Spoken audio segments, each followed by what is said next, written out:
ಓಂ ಶ್ರೀ ಗುರುಭ್ಯೋ ನಮಃ. ಸದ್ಗುರು ಭಗವಾನ್ ಶ್ರೀ ಶ್ರೀಧರವರ ಚರಿತ್ರೆ 21ನೇಯ ಅಧ್ಯಾಯ. ನಮಃ ಶಾಂತಾಯ ದಿವ್ಯಾಯ ಸತ್ಯಧರ್ಮ ಸ್ವರೂಪಿಣಿ ಸ್ವಾನಂದಾಮೃತ ತೃಪ್ತಾಯ ಶ್ರೀಧರಾಯ ನಮೋ ನಮಃ. ಸಜ್ಜನಗಡದ ದಾಸನವಮಿ ಶಾಲಿವಾಹನ ಶಕೆ 1870 ವಿರೋಧಿ ನಾಮ ಸಂವತ್ಸರ ಇಸವಿ 1950. ತಪಸಾ ಕಿಂ ನ ಸಿದ್ಧ್ಯತಿ. ತಪಸ್ಸಿನಿಂದ ಯಾವುದನ್ನು ತಾನೇ ಪಡೆಯಲಿಕ್ಕೆ ಸಾಧ್ಯವಿಲ್ಲ ಎಂಬುದನ್ನು ತಮ್ಮ ಆಚರಣೆಯಿಂದ ಜಗತ್ತಿಗೆ ಎತ್ತಿ ತೋರಿಸಿದ ಮಹಾಮಹಿಮರಾದ ಭಗವಾನ್ ಶ್ರೀಗಳವರನ್ನು ಕಂಡು ಸಜ್ಜನಗಡದಲ್ಲಿ ಎಲ್ಲರಿಗೂ ಅತ್ಯಾನಂದವಾಯಿತು. ದಾಸನವಮಿಗೆ 1-2 ದಿನ ಉಳಿದಿತ್ತು. ಶ್ರೀಗಳವರು ಗಡಕ್ಕೆ ಬಂದದೊಡನೆ ಉತ್ಸವಕ್ಕಾಗಿ ಎಲ್ಲ ಸಾಮಗ್ರಿಗಳು ಒಟ್ಟುಗೂಡಿದವು. ಮುಕ್ತ ದ್ವಾರವಾಗಿ ಅನ್ನ ಸಂತರ್ಪಣಾದಿಗಳನ್ನು ಶ್ರೀಗಳವರು ಮಾಡಿಸಿದರು. ಶ್ರೀ ದಾಸನವಮಿಯ ಹಿಂದಿನ ದಿವಸ ಮಧ್ಯಾಹ್ನ ಶ್ರೀಗಳವರು ಸಜ್ಜನಗಡದ ವ್ಯವಸ್ಥಾಪಕರು ಸಾಧಕರನ್ನು ಕರೆದು, ನೋಡಿ, ನಾಳೆ ದಾಸನವಮಿ ಆಗಿರುವುದು. ನಾಳೆಯ ಸಂತರ್ಪಣೆಗೆ ಎಲ್ಲರಿಗೂ ಯಥೇಷ್ಟ ಒಂದು ಭಕ್ಷ್ಯದ ವ್ಯವಸ್ಥೆ ಆಗಬೇಕು. ಎಲ್ಲ ದೃಷ್ಟಿಯಿಂದಲೂ ಗೋಧಿ ರವೆಯ ಸಿರ ಆಗಬಹುದು ಎಂದರು. ಆವಾಗ ಇನ್ನೂ ಧಾನ್ಯ ನಿಯಂತ್ರಣ ಕಾಯಿದೆ ಪೂರ್ಣವಾಗಿ ಹೋಗಿರಲಿಲ್ಲ. ಗೋಧಿ ರವೆ ಮತ್ತು ಸಕ್ಕರೆ ಸಿಗುತ್ತಾ ಇರಲಿಲ್ಲ. ಏನು, ಅದು ಸ್ವಲ್ಪವೇ? 8-10 ಸಾವಿರ ಜನರಿಗಾಗಿರುವಷ್ಟು ಬೇಕು. ಇದು ಹೇಗೆ ಸಾಧ್ಯ ಎಂದು ಸಜ್ಜನಗಡದ ವ್ಯವಸ್ಥಾಪಕರು ನುಡಿದರು. ಆಗ ಶ್ರೀಗಳವರು, ಗುರುವು ದೊಡ್ಡವನಿದ್ದಾನೆ, ನೀವು ಪ್ರಯತ್ನ ಮಾಡಿರಿ ಎಂದಿಷ್ಟೇ ನುಡಿದರು. ಆಗ ಮುಳೆ ನಾರಾಯಣ ಬುವ ಮತ್ತು ಭಾಸ್ಕರ ಬುವ ಅವರು ಸಜ್ಜನಗಡದಿಂದ ಹೊರಟು ಸತಾರಕ್ಕೆ ಬಂದಾಗ ರಾತ್ರಿ 8-9 ಗಂಟೆ ಆಗಿತ್ತು. ಪೇಟೆಯಲ್ಲಿ ಎಲ್ಲಿ ವಿಚಾರಿಸಿದರೂ ನಕಾರದ ಉತ್ತರವೇ ಬರತೂಗಿಡಿತು.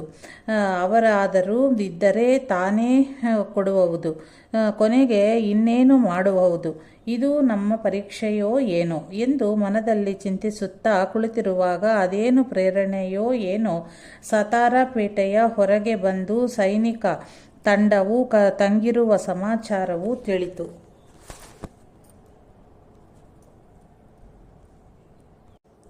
ಕೂಡಲೇ ಇಬ್ಬರೂ ಅಲ್ಲಿಗೆ ಹೋಗಿ ಅವನನ್ನು ಎಬ್ಬಿಸಿ ಶ್ರೀಗಳವರ ಆಜ್ಞೆಯನ್ನು ತಿಳಿಸಿ ಶ್ರೀ ಸಮರ್ಥರ ಉತ್ಸವಕ್ಕೆ ಬೇಕಾದ ಸಾಮಾನುಗಳ ವಿವರಗಳನ್ನು ಹೇಳಿದರು.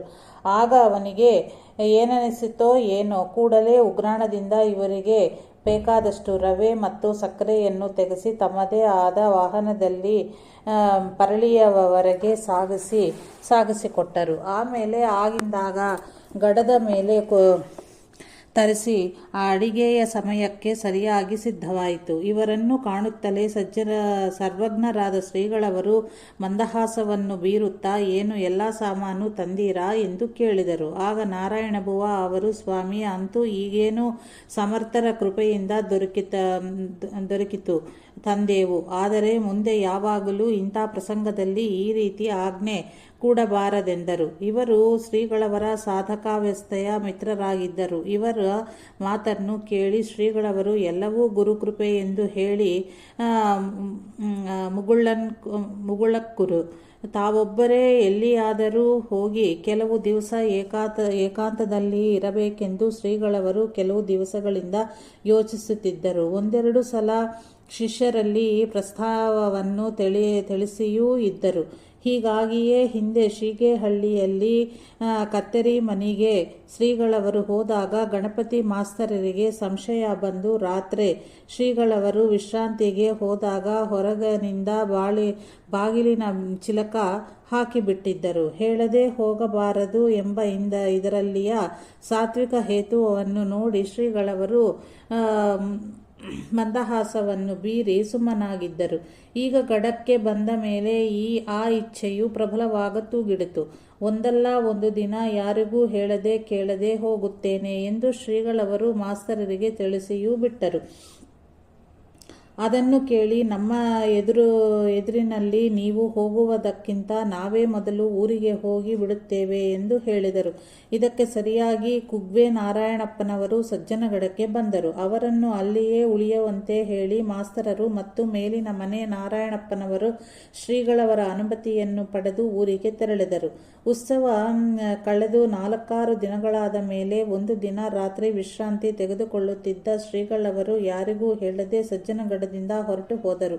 ಮರುದಿನ ಎಲ್ಲಿ ಹುಡುಕಿದರೂ ಸಿಗಲಿಲ್ಲ. ನಾರಾಯಣ ಬುವಾ ಮುಳಿಯವರು ಶ್ರೀಗಳವರನ್ನು ಹುಡುಕುತ್ತಾ ಸೈಕಲ್ ಮೇಲೆ ಸತಾರ ಪುಣೆ ರಸ್ತೆಯಲ್ಲಿ ಸಾಗುತ್ತಿರುವಾಗ ಒಬ್ಬ ರೈತನು ನೀಡಿದ ಸುಳಿವಿನಿಂದ ಧಾವಡಿಸಿ ಕಡೆ ತೆರಳುತ್ತಿದ್ದ ಶ್ರೀಗಳವರನ್ನು ಭೇಟಿಯಾಗಿ ಸಜ್ಜನಗಡಕ್ಕೆ ಬರಬೇಕೆಂದು ಪ್ರಾರ್ಥಿಸಿದಾಗ ನಾನು ಕೆಲವು ದಿನಗಳೇ ಮಟ್ಟಿಗೆ ಏಕಾಂತದಲ್ಲಿ ಇರಬೇಕೆಂದು ಮಾಡಿದ್ದೇನೆ. ಆದ್ದರಿಂದ ಹಿಂದಿರುಗಿ ಬರಬೇಕೆಂದು ಆಗ್ರಹಿಸಬೇಡಿ ಎಂದು ಸ್ಪಷ್ಟವಾಗಿ ಹೇಳಿದರು. ನಾನು ಸಜ್ಜನಗಡಕ್ಕೆ ಹೋಗಿ ದತ್ತಾಬುವಾ ದಿನಕರಬುವಾ ಅವರೊಡನೆ ಹಿಂದೆ ತಿರುಗುವವರೆಗೆ ತಾವು ಧಾವಡಸಿಯಲ್ಲಿ ದಯವಿಟ್ಟು ಮುಕ್ಕಾಂ ಮಾಡಬೇಕು ಎಂದು ನಾರಾಯಣಬುವಾ ಪ್ರಾರ್ಥಿಸಿದರು. ಅಂತೆಯೇ ಅವರನ್ನು ಕರೆದುಕೊಂಡು ಬಂದಾಗ ಶ್ರೀಗಳು ಬ್ರಹ್ಮೇಂದ್ರ ಸ್ವಾಮಿಗಳ ಸಮಾಧಿ ಮಂದಿರದಲ್ಲಿ ಧ್ಯಾನಸ್ಥರಾಗಿದ್ದರು. ಮರುದಿನ ಎಲ್ಲರೂ ಮೇರುಲಿಂಗ ನೋಡಲು ಹೋದರು. ಸತಾರಾದಿಂದ 12 ಮೈಲು ದೂರದಲ್ಲಿ ಇರುವ ಧಾವಡಸಿ ಒಂದು ಕ್ಷೇತ್ರವಾಗಿದ್ದು ಅಲ್ಲಿ ಬ್ರಹ್ಮೇಂದ್ರ ಸ್ವಾಮಿಗಳ ಸಮಾಧಿ ಇದೆ. ಮಂದಿರದಲ್ಲಿ ಪೂಜಾದಿಗಳೆಲ್ಲದರ ವ್ಯವಸ್ಥೆಯನ್ನು ಶ್ರೀ ತಾಂಬೆ ಗುರೂಜಿ ನೋಡಿಕೊಳ್ಳುತ್ತಿದ್ದರು. ಮರುದಿನ ಮಠದಲ್ಲಿ ಶ್ರೀಗಳವರ ಭಿಕ್ಷೆಯಾದ ನಂತರ ದತ್ತಾಬುವಾ ಅವರ ಕುರುವಪುರ ಕ್ಷೇತ್ರದಲ್ಲಿ ಶ್ರೀಗಳು ಏಕಾಂತವಾಗಿರಬಹುದೆಂಬ ಸೂಚನೆಯನ್ನು ಶ್ರೀಗಳು ಅಂಗೀಕರಿಸಿದರು. ಅಂತೆಯೇ ಮರುದಿನ ಮದ್ರಾಸ್ ಮೂಲಕ ದತ್ತಬುವಾ ಅವರೊಡನೆ ಶ್ರೀಗಳು ಕೃಷ್ಣಾ ನಿಲ್ದಾಣ ತಲುಪಿದರು. ಕೃಷ್ಣಾ ನದಿಯಲ್ಲಿ ಸ್ನಾನಾಗ್ನಿಗಳನ್ನು ಮುಗಿಸಿದರು. ನಂತರ ಓರ್ವ ವೃದ್ಧ ಬ್ರಾಹ್ಮಣ ವಿನಂತಿಯ ಮೇರೆಗೆ ಅವರ ಮನೆಯಲ್ಲಿ ಕರತಲ ಭಿಕ್ಷೆ ಸ್ವೀಕರಿಸಿದರು. ನಂತರ ಆ ಬ್ರಾಹ್ಮಣನು ಶ್ರೀ ವಾಸುದೇವಾನಂದ ಸರಸ್ವತಿಗಳು ಟೆಂಬೆ ಮಹಾರಾಜರು ಇದೇ ಮನೆಯಲ್ಲಿ ಭಿಕ್ಷಾ ಸ್ವೀಕರಿಸಿದ್ದರು. ಬಹು ದಿನಗಳ ನಂತರ ಅಂತಹದೇ ಯೋಗ ಈಗ ಬಂದಿದೆ ಎಂದರು. ಈ ವಿಷಯ ತಿಳಿದು ಶ್ರೀಗಳವರಿಗೆ ಆನಂದವಾಯಿತು. ಸಾಯಂಕಾಲ 5 ಗಂಟೆಗೆ ಎತ್ತಿನ ಗಾಡಿಯಲ್ಲಿ ಹೊರಟವರು ಮರುದಿನ ಬೆಳಿಗ್ಗೆ 5 ಗಂಟೆಗೆ ಕುರುಗಟ್ಟೆ ತಲುಪಿದರು.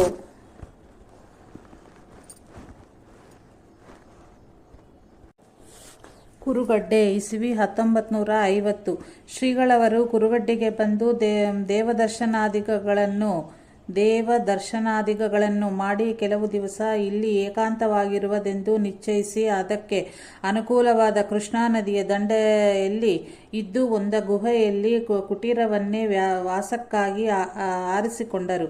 ಜೊತೆಗೆ ಬಂದವರನ್ನೆಲ್ಲ ಕಳುಹಿಸಿಕೊಟ್ಟು ಶ್ರೀಗಳವರು ಒಬ್ಬರೇ ಏಕಾಂತವಾಗಿ ಉಳಿದರು. ಇಲ್ಲಿ ತ್ರಿಕಾಲ ಸ್ನಾನ, ಆಹ್ನಿಕ, ದೇವತಾ ದರ್ಶನಾದಿಗಳನ್ನು ತೀರಿಸಿ ಗುಹೆಯಲ್ಲಿ ಧ್ಯಾನಮಗ್ನರಾಗಿ ಕುಳಿತುಕೊಳ್ಳುತ್ತಿದ್ದರು.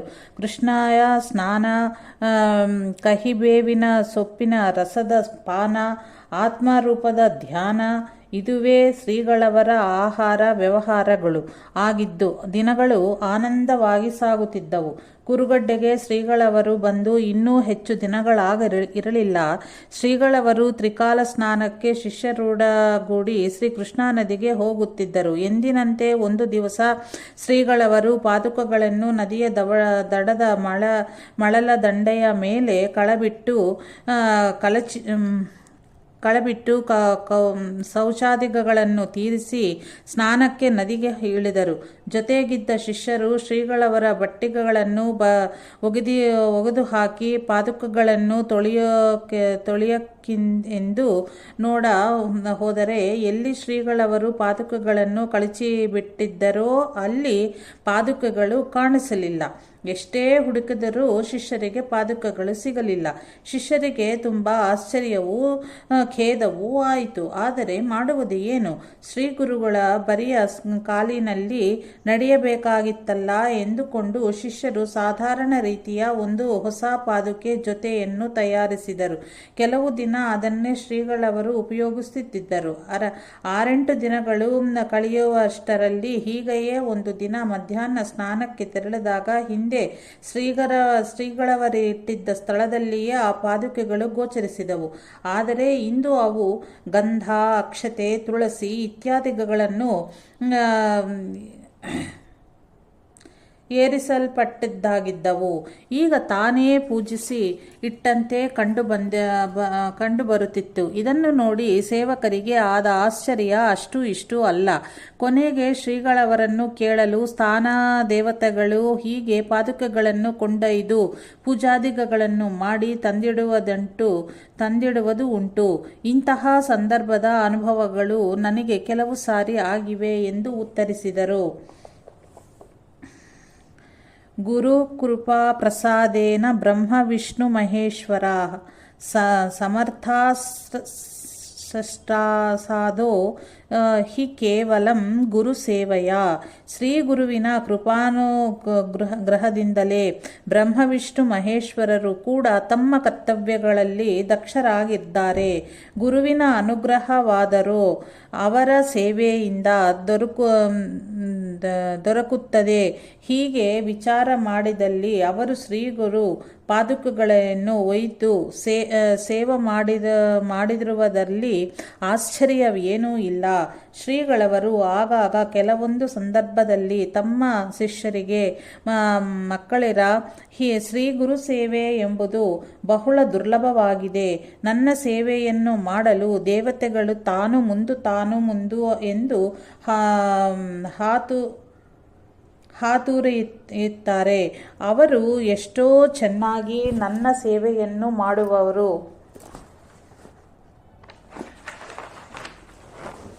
ಆದರೆ ನಿಮ್ಮೆಲ್ಲರ ಉದ್ಧಾರವಾಗಲಿ ಎಂದು ನಿಮಗೆ ನನ್ನ ಸೇವೆಯ ಈ ಸದವಕಾಶವನ್ನು ಒದಗಿಸಿದ್ದೇನೆ ಎಂಬುದಾಗಿ ಹೇಳುತ್ತಿದ್ದರು. ಶ್ರೀಗಳವರ ವಾಸ್ತವ್ಯವಿದ್ದಾಗ ಗುಹ ಕುಟೀರದ ಮೇಲ್ಭಾಗದಲ್ಲಿ ಈಶ್ವರನ ಒಂದು ಸಣ್ಣ ದೇವಸ್ಥಾನವಿದೆ. ಶ್ರೀಗಳವರು ಸ್ನಾನ ಮಾಡಿ ಬಂದು ಈಶ್ವರನಿಗೆ ತ್ರಿಕಾಲದಲ್ಲಿಯೂ ಅಭಿಷೇಕವನ್ನು ಮಾಡುತ್ತಿದ್ದರು. ಇಲ್ಲಿಗೆ ಬಂದು 2-3 ದಿವಸಗಳಲ್ಲಿಯೇ ಶ್ರೀಗಳವರು ಗುಹೆಯ ಬಾಗಿಲಲ್ಲಿ ಕುಳಿತಿರುವಾಗ ಸುಮಾರು 18 ವರ್ಷ ಪ್ರಾಯದ ತುಂಬಿದ ಮೈಯ ತೇಜಸ್ವಿ ತರುಣ ಒಬ್ಬನು ಕೃಷ್ಣಯ ಮೆಟ್ಟುಗಳನ್ನೇರಿ ಮೇಲಕ್ಕೆ ದೇವಸ್ಥಾನದ ಕಡೆಗೆ ಹೋದಂತೆ ಕಂಡಿತು. ಭಸ್ಮ ಹಾಗೂ ಜಟಾಮುಕುಟದಿಂದ ಶೋಭಿಸುತ್ತಿದ್ದ ಇವನ ಟೊಂಕಕ್ಕೆ ಒಂದು ವ್ಯಾಘ್ರಾಜನ ಮಾತ್ರವಿತ್ತು. ಮತ್ತಾವ ಬಟ್ಟೆಯೂ ಈತನ ಮೈ ಮೇಲೆ ಇರಲಿಲ್ಲ. 2 ನಿಮಿಷಗಳಲ್ಲಿಯೇ ಇವನು ಅದೃಶ್ಯವಾದನು. ನಿತ್ಯ ಪೂಜೆ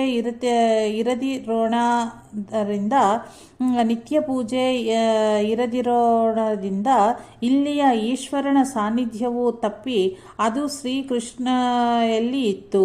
ಈಗ ಮೂರು ಹೊತ್ತು ಅಭಿಷೇಕವಾಗುವುದರಿಂದ ಅಲ್ಲಿಂದ ಈಶ್ವರನು ಬಂದು ಲಿಂಗದಲ್ಲಿ ಪ್ರವೇಶಿಸಿದನು ಎಂದು ಶ್ರೀಗಳವರು ಅರ್ಥ ಮಾಡಿಕೊಂಡರು. ಶ್ರೀಪಾದ ಶ್ರೀವಲ್ಲಭರ ಚರಿತ್ರೆಯೂ ಹೆಚ್ಚು ಉಪಲಬ್ಧವಿಲ್ಲ. 1-2 ಘಟನೆಗಳ ಉಲ್ಲೇಖ ಮಾತ್ರ ಶ್ರೀಗುರು ಚರಿತ್ರೆಯಲ್ಲಿ ಬಂದಿರುವುದು. ಕುರುವಪುರ ಶ್ರೀಪಾದ ಶ್ರೀವಲ್ಲಭರ ಕಾರ್ಯಕ್ಷೇತ್ರವಾಗಿದೆ. ಕುರುವಪುರವು ಸಣ್ಣ ದ್ವೀಪ. ಶ್ರೀಕೃಷ್ಣ ನದಿಯು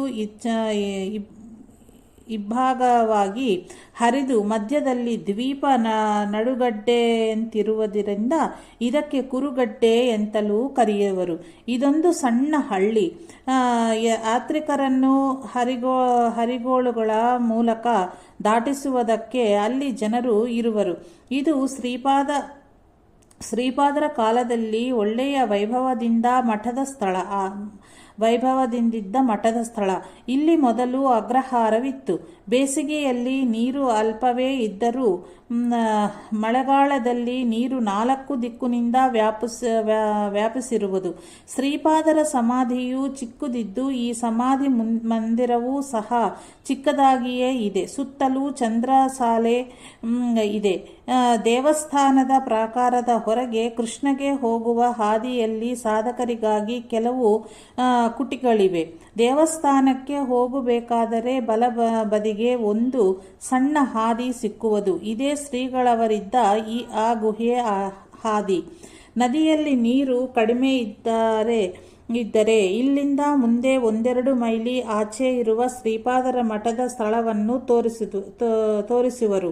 ಹಾದಿಯಲ್ಲಿಯೇ ಒಂದು ಕಲ್ಲು ಬಂಡೆಯ ಮೇಲೆ ಶ್ರೀಪಾದರು ತಮ್ಮ ಪಾದುಕಗಳನ್ನು ಊರಿದ ಚಿಹ್ನೆ ಈಗಲೂ ಕಾಣುತ್ತದೆ.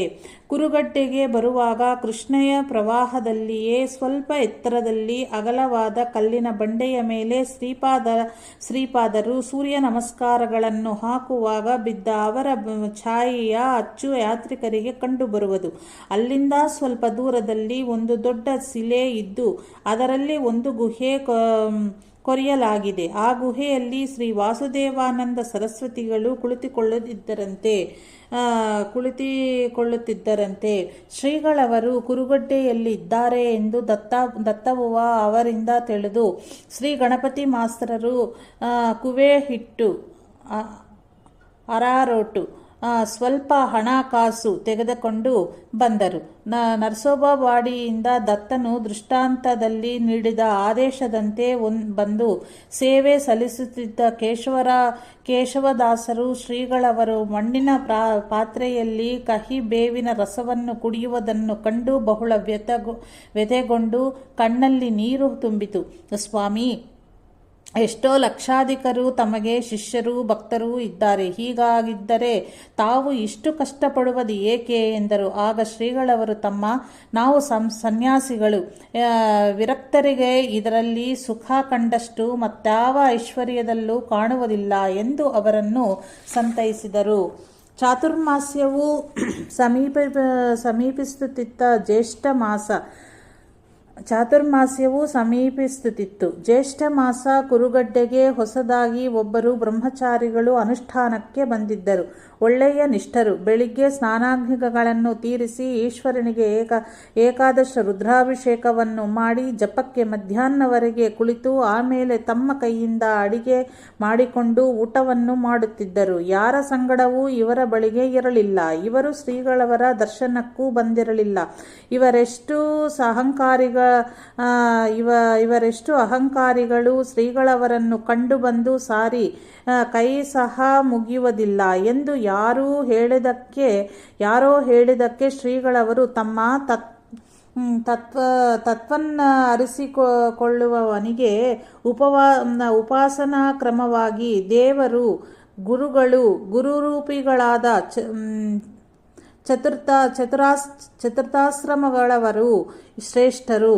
ತಾನು ಕನಿಷ್ಠವೆಂದು ಭಾವಿಸಿ ಅವರನ್ನು ಸೇವಿಸುವುದು ಸಾಧಕ ಸ್ಥಿತಿಯಲ್ಲಿ ಕೆಲವು ಮಟ್ಟಿಗೆ ಪೋಷಕವಾದರೂ ಸಿದ್ಧಸ್ಥಿತಿಯಲ್ಲಿ ಅದು ಬೇಕಾಗುವುದಿಲ್ಲ. ಲೋಕ ಶಿಕ್ಷಣಕ್ಕಾಗಿ ಅವರಿದನ್ನು ಇಟ್ಟುಕೊಳ್ಳಬಹುದು, ಬಿಟ್ಟರೂ ಬಿಡಬಹುದು. ಇದೆಲ್ಲ ಹೊರಗಿನ ಆಚರಣೆ. ತತ್ವನಿಷ್ಠರಿಗೆ ಇನ್ನೊಂದಿಲ್ಲದೆ ತಾನು ಒಬ್ಬನೇ ಎಂಬ ನಿಶ್ಚಯವು ಯಾವಾಗಲೂ ಇರುವುದು ಎಂದರು. ಈ ಬ್ರಹ್ಮಚಾರಿಗಳು ತಂದುಕೊಂಡಿದ್ದ ಹಣವೂ ಮುಗಿತು.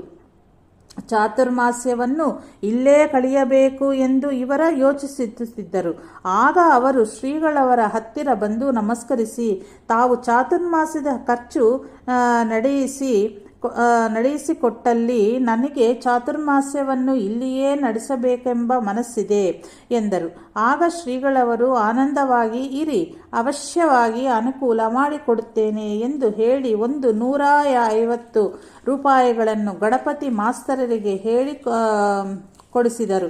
ಇವರು ಆಷಾಢ ಶುದ್ಧ ಏಕಾದಶಿಗೆ ಚಾತುರ್ಮಾಸ್ಯದ ಸಂಕಲ್ಪವನ್ನು ಮಾಡಿ ಅನುಷ್ಠಾನವನ್ನು ಪ್ರಾರಂಭಿಸಿದರು. ಒಬ್ಬ ಬ್ರಹ್ಮ ರಾಕ್ಷಸನು ಕುರುಗಡ್ಡೆಯಲ್ಲಿ ಬಂದಿದ್ದರಿಂದ ಸಾಧಕರಿಗೆ ಬಾಧೆ ಕೊಡುತ್ತಿದ್ದನು. ಇದನ್ನು ಮನಗಂಡ ಶ್ರೀಗಳು ತಮ್ಮ ತಪಃ ಸಾಮರ್ಥ್ಯದಿಂದ ನದಿಗೆ ಇಳಿಯುವ ಮೆಟ್ಟಿಲಿನಲ್ಲಿ ಆ ಬ್ರಹ್ಮರಾಕ್ಷಸರನ್ನು ಮುಖ ಕೆಳಗೆ ಮಾಡಿ ಹಾಕಿ ಮೆಟ್ಟಿ, ಇಲ್ಲಿಗೆ ಬಂದು ಹೋಗುವ ಯಾತ್ರಿಕರ ಪಾದಸ್ಪರ್ಶದಿಂದ ನಿನಗೆ ಸದ್ಗತಿ ಬರಲಿ ಎಂದು ಹೇಳಿ ಅವನಿಂದ ಆಗುತ್ತಿದ್ದ ತೊಂದರೆಯನ್ನು ನಿವಾರಿಸಿದರು.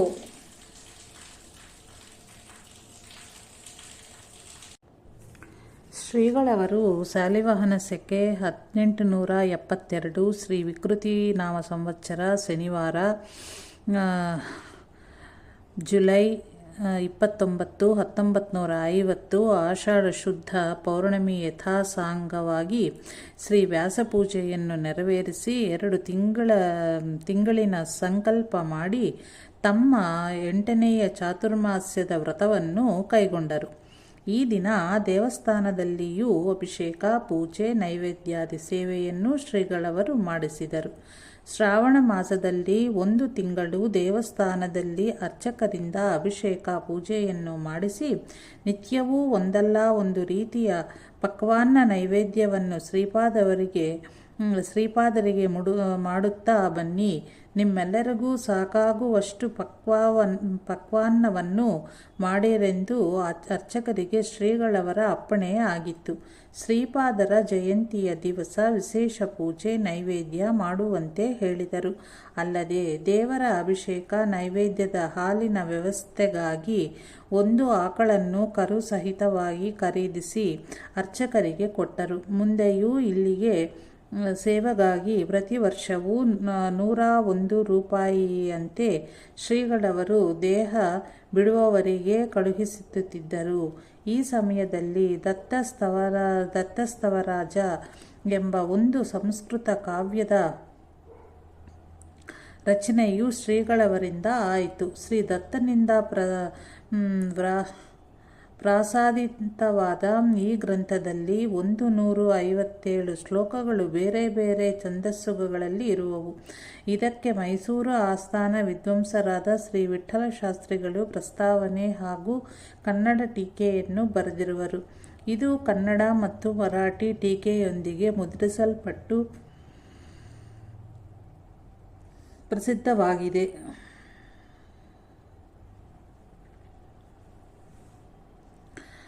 ಅದರ ಮೊದಲನೆಯ 1 ಶ್ಲೋಕವು ಹೀಗಿದೆ: ಭೂಮಾನಂದಂ ನಿಜ ಸುಖ ಕೃತಂ ಛಿದ್ರಸಂ ಪ್ರೇಮ ಮೂರ್ತಿಂ ಭೇದಾತೀತಂ ಕಮಿವ ವಿತತಂ ವೇದ ವೇದಾಂತಗಮ್ಯಂ ಏಕಂ ಸತ್ಯಂ ವಿಕೃತಿ ರಹಿತಂ ಸರ್ವಸಾಕ್ಷಿ ಸ್ವರೂಪಂ ಮಾಯಾತೀತಂ ವಿಮಲಮಗುಣಂ ದತ್ತ ವಿಘ್ನೇಶ ಮೀಢೆ. ಬ್ರಹ್ಮಾನಂದ ಸ್ವರೂಪನಾದ ನಿಜ ಸುಖವನ್ನು ಉಂಟು ಮಾಡುವ ಜ್ಞಾನಾನಂದ ಸ್ವರೂಪವನಾದ ಪ್ರೇಮಮೂರ್ತಿಯಾದ ಭೇದವನ್ನು ಮೀರಿದ ಆಕಾಶದಂತೆ ವ್ಯಾಪಕನಾದ ವೇದಾಂತಗಳಿಂದ ತಿಳಿಯಲ್ಪಡುವ ಅದ್ವಿತೀಯನಾದ ಅವ್ಯಭಿಚರಿತ ಸ್ವರೂಪನಾದ ವಿಕಾರರಹಿತನಾದ ಸರ್ವಸಾಕ್ಷಿಯಾದ ಮಾಯೆಯನ್ನು ಮೀರಿದ ದೋಷರಹಿತನಾದ ನಿರ್ಗುಣನಾದ ದತ್ತಾತ್ರೇಯ ಸ್ವರೂಪನಾದ ವಿಘ್ನೇಶ್ವರನ್ನು ಸ್ತುತಿಸುತ್ತೇನೆ. ಇದಲ್ಲದೆ ದತ್ತಾಷ್ಟಕವೆಂಬ ಅಷ್ಟಕ ಸ್ತೋತ್ರವನ್ನು ಮರಾಠಿ ಭಾಷೆಯಲ್ಲಿ ರಚಿಸಿದರು.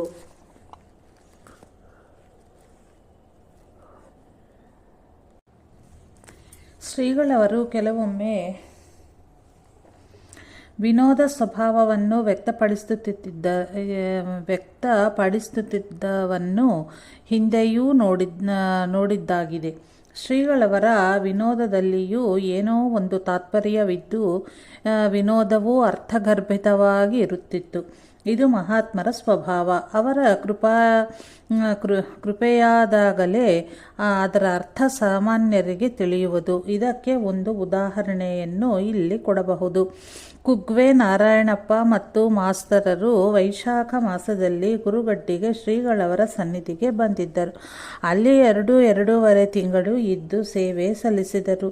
ಕುಗ್ವೆ ನಾರಾಯಣಪ್ಪರವರಿಗೆ ಬಲವಾದ ಜ್ವರಗಡ್ಡೆ ಬೆಳೆದು ಕೆಲವು ವರ್ಷಗಳಾಗಿತ್ತು. ಗುರುಗಡ್ಡೆಯಲ್ಲಿ ಶ್ರೀಗಳವರ ಸೇವೆಯ ಕಾಲದಲ್ಲಿ ಆಗಾಗ ಶ್ರೀಗಳವರು ವಿನೋದದಿಂದ ಹೊಟ್ಟೆಯ ಮೇಲೆ ಪೆಟ್ಟನ್ನು ಕೊಡುತ್ತಿದ್ದರು. ಕೆಲವು ದಿವಸಗಳಲ್ಲಿ ಇವರ ಜ್ವರಗಡ್ಡೆಯು ಪೂರ್ಣವಾಗಿ ಕರಗಿ ಹೋಯಿತು. ಹೊಟ್ಟೆಯ ಮೇಲೆ ಹೊಡೆಯುವ ವಿನೋದವು ತಾನಾಗಿಯೇ ನಿಂತು ಹೋಯಿತು.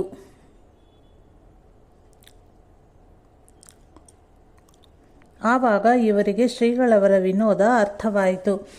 ಹೀಗೆಯೇ ಒಮ್ಮೆ ಮಂಗಳೂರಿನಲ್ಲಿ ಇರುವಾಗ ಸಹಜಾನಂದ ಅವಧೂತರಲ್ಲಿಯೂ ವಿನೋದ ನಡೆದಿತ್ತು. ಸಾಯಂಕಾಲ ಉಪಹಾರ ಮುಗಿಸಿ ಸುಮಾರು 8 ಗಂಟೆಯ ಸಮಯ ಶ್ರೀಗಳವರು ಆ ವಿಶಾಲವಾದ ಕಟ್ಟಡದಲ್ಲಿ ಒಳಗೆ ಶತಪಥ ಹಾಕುತ್ತಿದ್ದರು. ಅವಧೂತರು ಬಂದು ಒಂದು ಕಡೆಯ ಕಂಬಳಿ ಹಾಸಿಕೊಂಡು ಮಲಗಿಕೊಂಡರು. ಸ್ವಲ್ಪ ಹೊತ್ತು ಆಗಿರಬಹುದು. ಅತ್ತಿತ್ತ ಓಡಾಡುತ್ತಾ ಇದ್ದ ಶ್ರೀಗಳವರು ವಿನೋದದಿಂದ ಮೆಲ್ಲಗೆ ಬಂದು ಅವಧೂತರ 2 ಕಾಲುಗಳನ್ನು ಹಿಡಿದು ಆ ಕಟ್ಟಡದ ತುದಿಯಿಂದ ತುದಿಗೆ ಈ ತುದಿಯಿಂದ ತುದಿಗೆ ದರದರನೆ ಎಳೆಯಲಾರಂಭಿಸಿದರು. ಅವಧೂತರು, ಗುರುಗಳೇ, ಬೆನ್ನಿನ ಚರ್ಮ ಸುಲಿದು ಹೋಯಿತು ಎಂದಾಗ ಶ್ರೀಗಳವರೇ ಅಲ್ಲಿದ್ದ ಏನೋ ಔಷಧಿಯನ್ನು ತಮ್ಮ ಕೈಯಿಂದಲೇ ಹಚ್ಚ ತೂಗಿಡಿದರು. ಸ್ವಾಮಿ, ಇದು ಎಂಥ ವಿನೋದ ಎಂದು ಅವಧೂತರು ಕೇಳಲು ಶ್ರೀಗಳವರು ಗಹಗಹಿಸಿ ನಕ್ಕು ಅವಧೂತಕರನ್ನು ನಗಿಸಿದರು. ಏನೂ ಹೇಳಲಿಲ್ಲ. ಶ್ರೀ ಗುರುಗಳು ಶತಪಥ ಹಾಕುತ್ತಿದ್ದಾಗ ಶಿಷ್ಯನು ಹಾಸಿಗೆ ಹಾಸಿ ಮಲಗುವುದು ತಪ್ಪೆನ್ನುವುದನ್ನು ತಿಳಿಯಪಡಿಸುವುದೇ ಈ ವಿನೋದದ ಅರ್ಥವಾಗಿರಬಹುದು.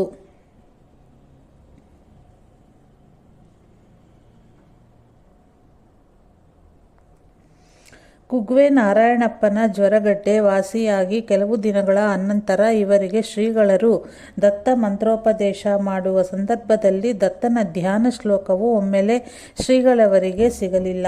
ಆಗ ಕೇಶವದಾಸರಿಂದ ಜಲಾಂಜನ ನೋಡಿಸಿ ವಿಚಾರ ಮಾಡುವಲ್ಲಿ ಶ್ರೀಗಳವರೇ ಧ್ಯಾನ ಶ್ಲೋಕವನ್ನು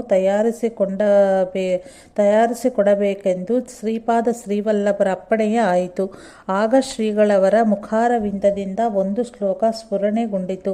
ಅದು ಈ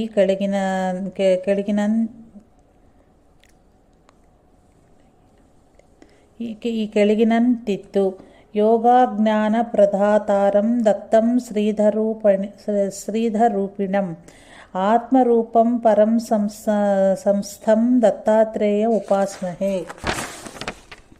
ಶ್ರಾವಣ ಶುದ್ಧ ಪೌರ್ಣಮಿಯಂದು ಜೊತೆಗಿದ್ದವರನ್ನು, ಅಂದರೆ ಮಾಸ್ತರರು, ಕುಗ್ವೆ ನಾರಾಯಣಪ್ಪ ಮತ್ತು ಮೇಲಿನ ಮನೆ ನಾರಾಯಣಪ್ಪರವರನ್ನು ಊರಿಗೆ ಕಳುಹಿಸಿದರು. ಶ್ರೀಗಳವರು ಮತ್ತು ಕೇಶವದಾಸರು ಇಬ್ಬರೇ ಇಲ್ಲಿ ಉಳಿದರು. 2 ತಿಂಗಳ ಚಾತುರ್ಮಾಸ ಕಳೆಯುತ್ತಾ ಬರಲು ಸಜ್ಜನಗಡ್ಡದಿಂದ ಶ್ರೀಗಳವರ ಶಿಷ್ಯರೇ ಆದ ಕರ್ಕಿ ಗಂಗಮ್ಮನವರಿಂದ ಶ್ರೀಗಳವರಿಗೆ ಒಂದು ವ್ರತ ಬಂದಿತು.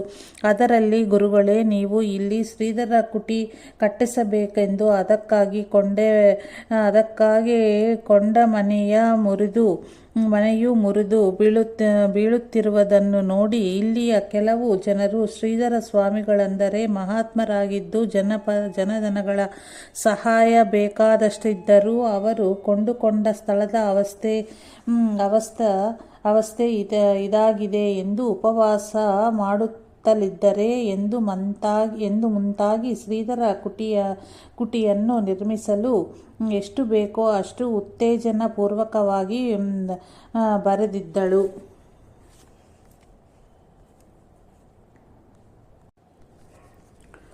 ಆ ಪತ್ರವನ್ನು ನೋಡಿ ಶ್ರೀಗಳವರು ಅದನ್ನೇ ಆಧಾರವಾಗಿಟ್ಟುಕೊಂಡು ಸಾನ್ಲೆ ವೆಂಕಟಗಿರಿಯಪ್ಪ ಹಾಗೂ ಮಾಸ್ತರರನ್ನು ಉದ್ದೇಶಿಸಿ ಸಜ್ಜನಗಡದಲ್ಲಿ ಶ್ರೀಧರ ಕುಟಿ ಕಟ್ಟಿಸುವಂತೆ ಮತ್ತು ತಾವಿಲ್ಲಿಂದ ಅನ್ಯತ್ರ ಏಕಾಂತಕ್ಕೆ 4-6 ದಿವಸಗಳಲ್ಲಿಯೇ ಹೋಗುವವರಿದ್ದೇವೆ. ಸಂದರ್ಭ ಬಂದಲ್ಲಿ ನಾವಿದ್ದಿಲ್ಲಿಂದ ನಿಮಗೆ ಪತ್ರ ಬರೆಯುತ್ತೇವೆ ಎಂದು ಮುಂತಾದ ವಿಷಯಗಳನ್ನು ಬರೆದು ಕಳುಹಿಸಿದರು. ಆಗ ಚಿಕ್ಕಮಗಳೂರಿನ ಮಂಜುನಾಥ ಅಯ್ಯರರು ಕುರುಗಡ್ಡೆಗೆ ಶ್ರೀಗಳವರ ದರ್ಶನಕ್ಕಾಗಿ ಬಂದಿದ್ದರು. ಶ್ರೀಗಳವರು ಉತ್ತರ ಕಾಶಿಗೆ ಹೋಗುವ ವಿಚಾರ ಬಂದಾಗ ಅಯ್ಯರರು ತಮ್ಮ ಸೇವೆಯ ಭಾಗ್ಯವನ್ನು ಕರುಣಿಸಬೇಕೆಂದು ಪ್ರಾರ್ಥಿಸಿಕೊಂಡರು. ಚಾತುರ್ಮಾಸ್ಯವೂ ಮುಗಿದ ಅನಂತರ ಭಾದ್ರಪದ ಪೌರ್ಣಮಿ ಶ್ರೀಪಾದರ ಅಪ್ಪಣೆಯನ್ನು ಪಡೆದು ಶ್ರೀಗಳವರು ಕೇಶವದಾಸರನ್ನು ಕರೆದುಕೊಂಡು ಉತ್ತರ ಕಾಶಿಗೆ ಹೊರಟರು. ಉತ್ತರ ಕಾಶಿ ಶಾಲಿವಾಹನ ಶಕೆ 1872 ವಿಕೃತಿನಾಮ ಸಂವತ್ಸರ ಇಸವಿ 1950. ಉತ್ತರ ಕಾಶಿಯು ಹಿಮಾಲಯದ ತಪ್ಪಲು ಭಾಗದಲ್ಲಿದ್ದು ಗಂಗಾ ನದಿಯ ದಡದಲ್ಲಿ ಇದೆ. ಗಂಗೋತ್ರಿಗೆ ಹೋಗುವ ರಸ್ತೆಯಲ್ಲಿ ಇರುವ ಈ ಕ್ಷೇತ್ರದಲ್ಲಿ ಒಂದೇ ಒಂದು ಕಾಲದಲ್ಲಿ ರಾಕ್ಷಸರು ಹೆಚ್ಚಾದಾಗ ಈಶ್ವರನು ತನ್ನ ತ್ರಿಶೂಲದಿಂದ ಅವರನ್ನೆಲ್ಲ ಸಂಹರಿಸಿ ಋಷಿಮುನಿಗಳಿಗೆ ಸೌಖ್ಯವನ್ನು ಉಂಟು ಮಾಡಿದರೆ ಎಂದು ಪ್ರತೀತಿ ಇದೆ. ಇಲ್ಲಿ ವಿಶ್ವನಾಥನ ಸ್ವಯಂಭೂ ಲಿಂಗವಿದ್ದು ವಿಶ್ವನಾಥನ ಮುಂದೆ ಇರುವ ತ್ರಿಶೂಲವನ್ನೇ ಈಶ್ವರನ ಶಕ್ತಿ ಪಾರ್ವತಿ ಎಂದು ಪೂಜಿಸುವರು. ಸಾಧು ಸಂತರಿಗಾಗಿ ಇಲ್ಲಿ ಒಂದೆರಡು ಅನ್ನ ಛತ್ರಗಳಿದ್ದು ಶ್ರೀಗಳು ಇಲ್ಲಿಗೆ ಬಂದಾಗ ಅವುಗಳಲ್ಲೆಲ್ಲ ಭರ್ತಿಯಾಗಿದ್ದರಿಂದ ವಿಶ್ವನಾಥನ ಗುಡಿಯಲ್ಲಿಯೇ ಕೇಶವ ಭಟ್ಟರೊಡನೆ ವಿಶ್ರಮಿಸಿದರು. ದೇವಸ್ಥಾನವು ಅಷ್ಟು ವಿಶಾಲವಾಗಿಲ್ಲದ್ದರಿಂದ ಋಷಿಕೇಶದ ನೇಪಾಳ ಛತ್ರದವರು ಇನ್ನೂ ಪ್ರಾರಂಭಿಸಿದ್ದ ಒಂದು ಛತ್ರದ ಕೋಣೆಗೆ ಶ್ರೀಗಳು ವಾಸ್ತವ್ಯಕ್ಕಾಗಿ ಆಗಮಿಸಿದರು. ಒಂದು ದಿನ ಶ್ರೀ ವಿಶ್ವೇಶ್ವರನು ಚಳಿಯಿಂದ ನಡುಗುತ್ತಾ, ನನಗೆ ಹಸಿವಾಗಿದೆ, ಇಲ್ಲಿರುವ ಸಾಧು ಸಂತರಿಗೆ ಅನ್ನದಾನ ಮಾಡಿಸು ಎಂದು ಶ್ರೀಗಳಿಗೆ ಅಪ್ಪಣೆ ನೀಡಿ ಅಂತರ್ಧಾನವಾದನು. ಶ್ರೀಗಳು ವಿಶ್ವೇಶ್ವರನ ಅಪ್ಪಣೆಯಂತೆ ಅಲ್ಲಿಯೇ ಒಂದು ಛತ್ರವನ್ನು ಪ್ರಾರಂಭ ಮಾಡಿ ಸಾಧು ಸಂತರಿಗೆಲ್ಲ ಅನ್ನಕ್ಕೆ ವ್ಯವಸ್ಥೆಯನ್ನು ಮಾಡಿಸಿದರು. ಶ್ರೀಗಳು ಉತ್ತರ ಕಾಶಿಯಲ್ಲಿ ಶ್ರೀ ದತ್ತ ಜಯಂತಿ ಹಾಗೂ ದಾಸನವಮಿ ಉತ್ಸವಗಳನ್ನು ಏರ್ಪಡಿಸಿದರು. ಎಲ್ಲ ಸಂಪ್ರದಾಯವರನ್ನು ಶ್ರೀಗಳು ಭೋಜನಾದಿಗಳಿಗೆ ಆಮಂತ್ರಿಸುತ್ತಿದ್ದರಿಂದ ಶ್ರೀಗಳು ಸಂಪ್ರದಾಯದ ಸಂಕುಚಿತ ಭಾವನೆಯವರಾಗಿರದೆ ಸಂಪ್ರದಾಯತೀತರಿಂದ ಪ್ರಖ್ಯಾತರಾದರು. ಇಷ್ಟೆಲ್ಲ ಭೂರಿ ಭೋಜನದ ವ್ಯವಸ್ಥೆಯನ್ನು ಮಾಡಿಸಿದರೂ ಶ್ರೀಗಳು ಮಾತ್ರ ಕೆಸವಿನ ಗಡ್ಡೆಯನ್ನಷ್ಟೇ ಸ್ವೀಕರಿಸುತ್ತಿದ್ದರು. ಶ್ರೀಗಳಿದ್ದ ನೇಪಾಳಿ ಛತ್ರಕ್ಕೆ ಸಮೀಪದಲ್ಲಿ ಕೀರ್ತಿ ಮಹಾಬಲೇಶ್ವರ್ ಎಂಬ ಒಂದು ಸಣ್ಣ ಶಿವಾಲಯವು ಇತ್ತು. ಶ್ರೀಗಳು ಅದರ ಜೀರ್ಣೋದ್ಧಾರ ಮಾಡಿಸಿದರು. ಶ್ರೀರಾಮನವಮಿ ಉತ್ಸವವನ್ನು ಮುಗಿಸಿ ಅಯೋಧ್ಯಕ್ಕೆ ಹೋಗಿ ಅಲ್ಲಿ ಕೆಲವು ದಿನ ಮೌನಿ ಆಶ್ರಮದಲ್ಲಿ ಉಳಿಯುವಂತೆ ಶ್ರೀಗಳಿಗೆ ದತ್ತನ ಹಾಗೂ ಶ್ರೀರಾಮನ ಪ್ರೇರಣೆ ಆಯಿತು.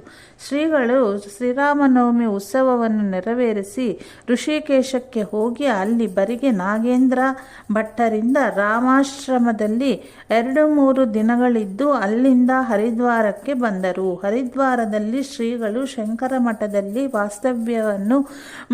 ವಾಸ್ತವ್ಯವನ್ನು ಮಾಡಿ ಅಲ್ಲಿ ಶಂಕರ ಜಯಂತಿ ಉತ್ಸವವನ್ನು ಆಚರಿಸಿದರು. ಹರಿದ್ವಾರದ ಸುತ್ತಮುತ್ತಲಿನ ಖನ್ಖಲ್, ದಕ್ಷ ಪ್ರಜಾಪತಿ, ಮಾನಸಾದೇವಿ, ಭೀಮಕುಂಡ, ಬಿಲ್ವೇಶ್ವರ್ ಮುಂತಾದ ದಾರ್ಶನಿಕ ಸ್ಥಳಗಳಲ್ಲಿಯೂ ಬಿಲ್ವಕೇಶ್ವರ್ ಮುಂತಾದ ದಾರ್ಶನಿಕ ಸ್ಥಳಗಳಲ್ಲಿಗೂ ಭೇಟಿಯಿತ್ತರು. ನಂತರ ಕುಗ್ವೆ ನಾರಾಯಣ ಅವರ ಸಂಗಡ ಅಯೋಧ್ಯೆಗೆ ಶ್ರೀಗಳು ಪ್ರಯಾಣ ಬೆಳೆಸಿದರು. ಸಜ್ಜನಗಡ್ಡದಲ್ಲಿ ಶ್ರೀಧರ ಕುಟಿಯ ನಿರ್ಮಾಣ.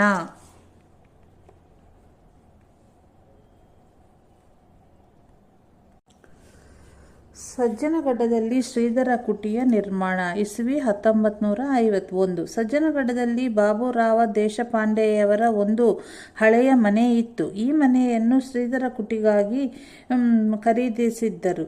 ಈ ಹಣವನ್ನು 1100 ರೂಪಾಯಿಗಳು ಶ್ರೀಗಳವರ ಶಿಷ್ಯರಾದ ಭಾಸ್ಕರ ಬುವಾರವರೇ ಕೊಟ್ಟಿದ್ದರು. ಶ್ರೀಗಳವರಿಗೂ ಮತ್ತು ಶ್ರೀಗಳವರ ಭಕ್ತ ಶಿಷ್ಯರು ಅನೇಕರಿದ್ದು ಅವರು ಸಜ್ಜನಗಡಕ್ಕೆ ಬಂದಾಗ ಉಳಿಯಲು ಸ್ವತಂತ್ರ ಒಂದು ಸ್ಥಾನವನ್ನು ಏರ್ಪಡಿಸಬೇಕೆಂದು ಶ್ರೀಗಳವರು ಈ ಸ್ಥಳವನ್ನು ಕೊಂಡುಕೊಂಡುದಾಗಿತ್ತು.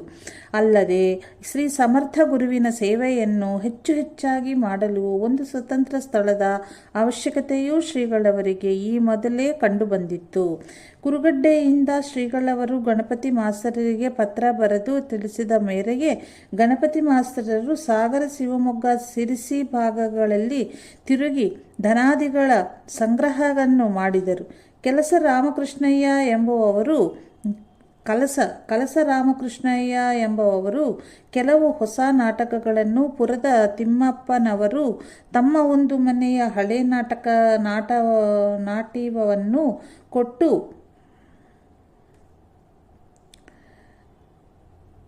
ಕಲಸ ರಾಮಕೃಷ್ಣಯ್ಯ ಎಂಬವರು ಕೆಲವು ಹೊಸ ನಾಟಿಕೆಗಳನ್ನು, ಪುರದ ತಿಮ್ಮಪ್ಪನವರು ತಮ್ಮ ಒಂದು ಮನೆಯ ಹಳೆ ನಾಟಕವನ್ನು ಕೊಟ್ಟು ಶ್ರೀಧರ ಕುಟಿಗೆ ಬೇಕಾದ ಮರಮಟ್ಟುಗಳನ್ನು ಒದಗಿಸಿಕೊಟ್ಟರು. ಇದನ್ನು ರೈಲಿನಲ್ಲಿ ಸಾಗಿಸಿ ಸಜ್ಜನಗಡ್ಡದಲ್ಲಿ ಕಟ್ಟಡ ಕಟ್ಟಿಸುವ ಕೆಲಸವನ್ನು ಬಡವಗೂಡು ಮಹಾಬಲಯ್ಯ ಹಾಗೂ ದತ್ತಬುವ ನೋಡಿಕೊಳ್ಳುತ್ತಿದ್ದರು.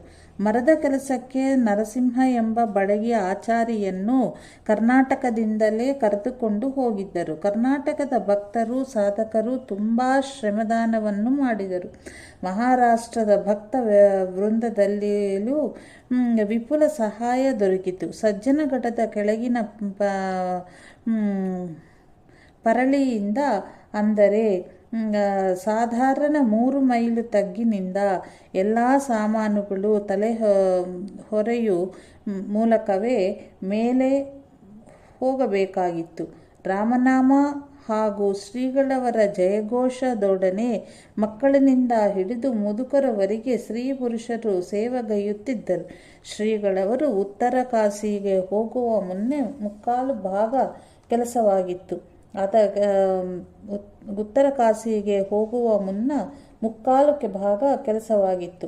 ಆದ ಕೆಲಸಕ್ಕೆ ಸಂತೋಷ ಮತ್ತು ಇನ್ನೂ ಆಗಬೇಕಾದ ಕೆಲಸವನ್ನು ವ್ಯಕ್ತಪಡಿಸಿ ಬರೆದ ಶ್ರೀಗಳವರ ಆಶೀರ್ವಾದ ಪತ್ರವನ್ನು ನೋಡಿದ ಕರ್ನಾಟಕದ ಭಕ್ತರು ಇನ್ನಷ್ಟು ಹೊಸ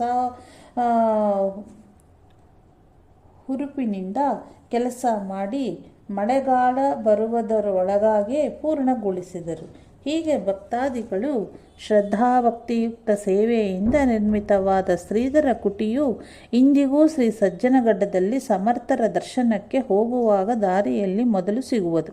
ಶ್ರೀಧರ ಕುಟಿಗೆ ಎದುರಾಗಿಯೇ ಮಾರುತಿಯ ಗುಡಿಯಿತ್ತು.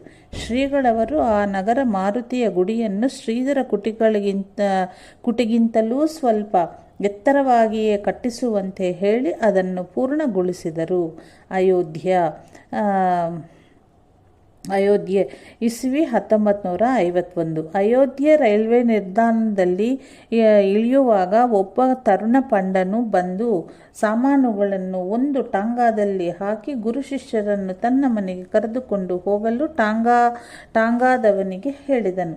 ಯಾತ್ರಿಕರನ್ನು ತಮ್ಮ ಮನೆಯಲ್ಲಿ ಇಟ್ಟುಕೊಂಡು ಅವರ ಎಲ್ಲ ವ್ಯವಸ್ಥೆ ಮಾಡಿ ಅವರಿಂದ ತೀರ್ಥಯಾತ್ರೆ ವಿಧಿಯನ್ನು ಮಾಡಿಸತಕ್ಕ ಅಲ್ಲಲ್ಲಿಯ ಕ್ಷೇತ್ರ ಪುರೋಹಿತರಿಗೆ ಆ ಕಡೆಗೆ ಪಂಡ ಎಂದು ಹೆಸರು. ಯಾತ್ರಿಕರ ವ್ಯವಸ್ಥೆಗಾಗಿಯೇ ಇವರ ಪೂರ್ವಜರು ದೊಡ್ಡ ದೊಡ್ಡ ಮನೆಗಳನ್ನು ಕಟ್ಟಿಸಿರುವರು.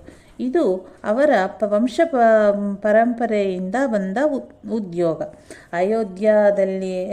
ಅಯೋಧ್ಯೆಯಲ್ಲಿನ ದಾರ್ಶನಿಕ ಯಾತ್ರಾ ಸ್ಥಳವಾದ ಶ್ರೀರಾಮ ಜನ್ಮಸ್ಥಳ, ಹನುಮಾನ ಗಡಿ, ಕಾಳೇರಾಮ್ ಮಂದಿರ ಹಾಗೂ ಇಲ್ಲಿಯ ಅನೇಕ ತೀರ್ಥಾದಿಗಳ ದರ್ಶನ ಮಾರ್ಜನಾದಿಗಳನ್ನು, ಕ್ಷೇತ್ರ ವಿಧಿ ಪೂಜಾದಿಗಳನ್ನು ನಾರಾಯಣಪ್ಪನವರಿಂದ ಮಾಡಿಸಿದರು. ಒಂದು ದಿನ ಆಂಜನೇಯನಿಗೆ ನೈವೇದ್ಯ ಮಾಡಿಸಬೇಕೆಂದು ಶ್ರೀಗಳವರು ಕುಗ್ವೆ ಅವರಿಗೆ ಹೇಳಿ 13 ಉಂಡೆ ದೊಡ್ಡ ದೊಡ್ಡ ಲಾಡು ತರಿಸಿ ನೈವೇದ್ಯ ಮಾಡಿಸಿದರು. ಆ ಪ್ರಸಾದವನ್ನು ಮಂಗಗಳಿಗೆ ಹಂಚಿ ಉಳಿದ 4 ಉಂಡೆಗಳನ್ನು ಬಟ್ಟೆಯಲ್ಲಿ ಕಟ್ಟಿಕೊಂಡು ಶ್ವೇತ ರಾಮ ಮಂದಿರಕ್ಕೆ ದರ್ಶನಕ್ಕಾಗಿ ಬರುವಾಗ ಒಂದು ಮಂಗವು ಬಂದು ಕುಗ್ವೆಯವರ ಕಂಕುಳಲ್ಲಿ ಇದ್ದ ಆ ಗಂಟನ್ನು ಕಸಿದುಕೊಂಡು ಗಂಟನ್ನು ಹರಿದು ಉಂಡೆಗಳನ್ನು ತೆಗೆದುಕೊಂಡು ವಸ್ತ್ರವನ್ನು ಅಲ್ಲಿಯೇ ಹಾಕಿ ಹೋಗಿಬಿಟ್ಟಿತು. ಪ್ರಸಾದವಿಲ್ಲದ ಹಾಗಾಯಿತೆಂದು ಕುಗ್ವೆಯವರು ಸ್ವಲ್ಪ ನೊಂದುಕೊಂಡರು. ಆಗ ಶ್ರೀಗಳವರು ಆ ಅರಿವೆಯನ್ನು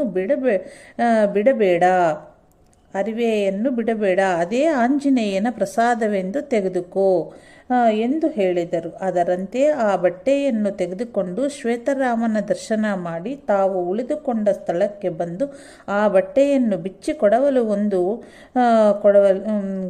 ಕೊಡವಲು ಒಂದು ಉಂಡೆಯೂ ಅದರಲ್ಲಿ ಇತ್ತು. ಇದನ್ನು ನೋಡಿ ಇದು ಆಂಜನೇಯನ ಕೌತುಕವೋ ಶ್ರೀಗಳವರ ಕೌತುಕವೋ ಎಂದು ಬೆರಗಾದರು. ಇಲ್ಲಿಯ ಕ್ಷೇತ್ರ ವಿಧಿಯನ್ನೆಲ್ಲ ಮುಗಿಸಿದ ಮೇಲೆ ಶ್ರೀನಾರಾಯಣಪ್ಪನವರನ್ನು ಊರಿಗೆ ಕಳುಹಿಸಿ ಕೊಡಲು ಇವರಿಗೆ ಭಾಷೆ ವಗೈರ ಬಾರದಿದ್ದರಿಂದ ಶ್ರೀಗಳವರು ಅವರ ಜೊತೆಗೆ ರೈಲ್ವೆ ನಿಲ್ದಾಣಕ್ಕೆ ಬಂದರು. ಇಲ್ಲಿ ಮರಾಠಿಯಲ್ಲಿ ಒಂದು ಸಂದೇಶವನ್ನು ಬರೆದುಕೊಟ್ಟು ಅದನ್ನು ಶ್ರೀ ಸಜ್ಜನಗಢದ ಸಾಧಕನಿಗೆ ಕೊಡಲು ಶ್ರೀಗಳವರು ಹೇಳಿದರು. ಶ್ರೀಗಳವರು ದುಡ್ಡು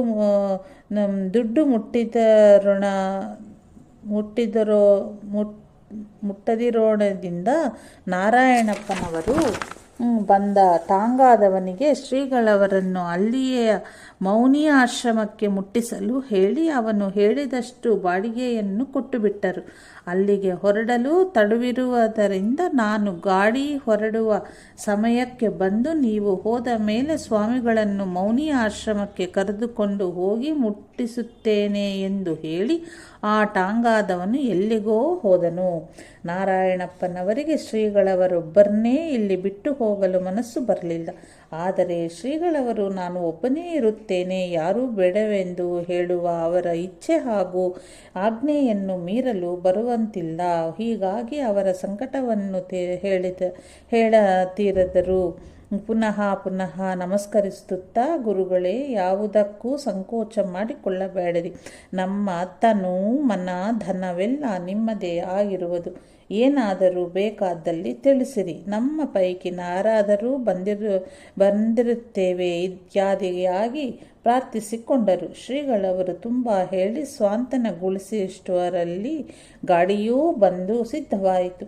ನಾರಾಯಣಪ್ಪನವರು ರೈಲು ಹತ್ತಿದರು. ಶ್ರೀಗಳವರು ಕಣ್ಮರೆಯಾಗುವರಲ್ಲಿವರೆಗೂ ಕುಗ್ವೆಯವರು ಶ್ರೀಗಳವರನ್ನೇ ಕೈಮುಗಿದು ನೋಡುತ್ತಲೇ ಇದ್ದರು. ನಾರಾಯಣಪ್ಪನವರು ಹೋದ ಮೇಲೆ ಶ್ರೀಗಳವರು ಸ್ಟೇಷನ್ನಿಂದ ಹೊರಗೆ ಬಂದು ನೋಡುತ್ತಾರೆ. ಇನ್ನೂ ಆ ಟಾಂಗಾದವನು ಬಂದಿರಲಿಲ್ಲ. ಈಗ ಇನ್ನೊಂದು ಕ್ಷಣದಲ್ಲಿ ಬರಬಹುದೆಂದು ಶ್ರೀಗಳವರು 3 ತಾಸು ಕಳೆದರು. ಅವನು ಬರಲೇ ಇಲ್ಲ. ಶ್ರೀಗಳವರು ಈಗ ಒಬ್ಬರೇ ಇದ್ದರು. ಅವನು ಬರುವುದಿಲ್ಲವೆಂದು ನಿರ್ಧಾರವಾದ ಮೇಲೆ ಮೌನಿ ಆಶ್ರಮದ ದಾರಿಯನ್ನು ಕೇಳುತ್ತಾ ಕಾಲುನಡಿಗೆಯಿಂದಲೇ ಹೊರಟರು. ಮೌನಿ ಆಶ್ರಮಕ್ಕೆ ಹೋಗಿ ತಲುಪಿದರು. ಯಾರೂ ಮಾತನಾಡಿಸಲಿಲ್ಲ. ಶ್ರೀರಾಮನ ಆಜ್ಞೆ ಎಂದು ದೇವರ ದರ್ಶನವನ್ನು ಮಾಡಿ ಸ್ನಾನಾದಿಗಳನ್ನು ಪೂರೈಸಿ ಪಕ್ಕದ ಒಂದು ಪರ್ಣ ಕುಟಿಯಲ್ಲಿ ಹೋಗಿ ಧ್ಯಾನಕ್ಕೆ ಕುಳಿತರು. ಇಲ್ಲಿ ಕಸಕಡ್ಡಿ ತುಂಬಿಕೊಂಡಿತ್ತು. ಇದು ಜನರ ವಾಸಸ್ಥಳವಾಗಿರಲಿಲ್ಲ. ಆದ್ದರಿಂದ ಯಾರೂ ಏನೂ ಹೇಳಲಿಲ್ಲ. ಈ ಮೌನಿ ಆಶ್ರಮ ಊರು ಹೊರಗಿದ್ದು ಪ್ರಶಾಂತವಾಗಿತ್ತು. ಇಲ್ಲಿಯ ಸಾಧಕರೂ ಸಹ ಬಹುಳ ನಿಸ್ಪೃಹರು. ಶ್ರೀಗಳವರನ್ನು ಅವರು ಬಂದ ಕೂಡಲೇ ಸ್ವಲ್ಪ ಉದಾಸೀನತೆಯಿಂದ ಈ ಜನರು ಕಂಡರೂ ಮರುದಿನದಿಂದಲೇ ಅವರಿಗೆ ಶ್ರೀಗಳವರ ವಿಷಯದಲ್ಲಿ ಪವಿತ್ರ ಮತ್ತು ಪೂಜ್ಯ ಭಾವನೆ ಉಂಟಾಯಿತು. ಮಧ್ಯಾಹ್ನ 12 ಗಂಟೆಯ ಸಮಯ. ಮಹಾ ನೈವೇದ್ಯಕ್ಕಾಗಿ ಊಟಕ್ಕೆ ಎಲೆ ಹಾಕಿ ಬಡಿಸುವ ಕಾರ್ಯ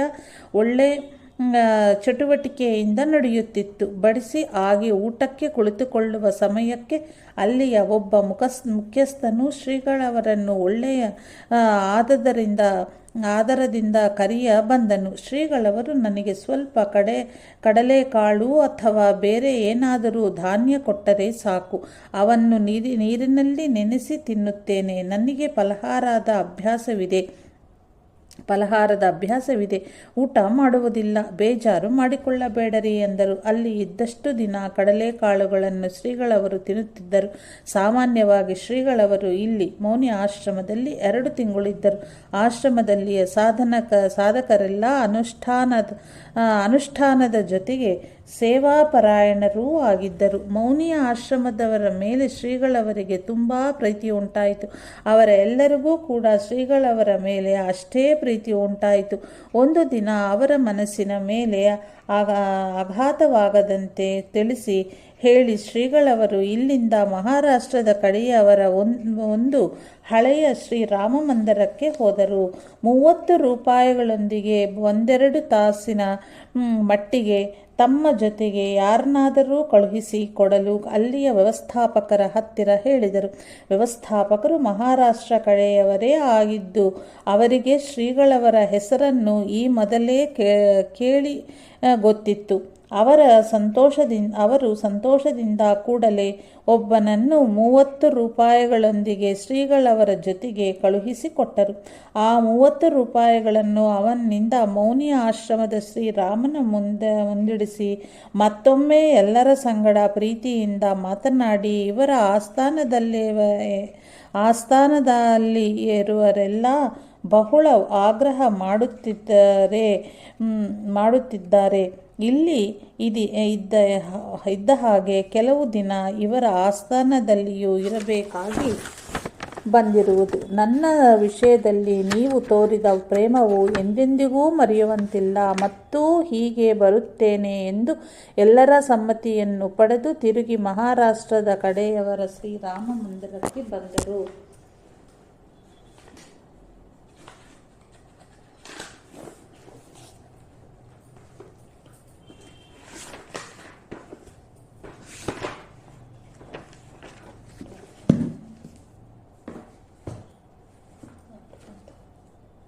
ಎಲ್ಲಿ ಇರೋದು ತಿನ್ಬೇಕಾ ಇಲ್ಲ ಇದೇನ ಮಾಡಬೇಕಾ ಟಿಫನ್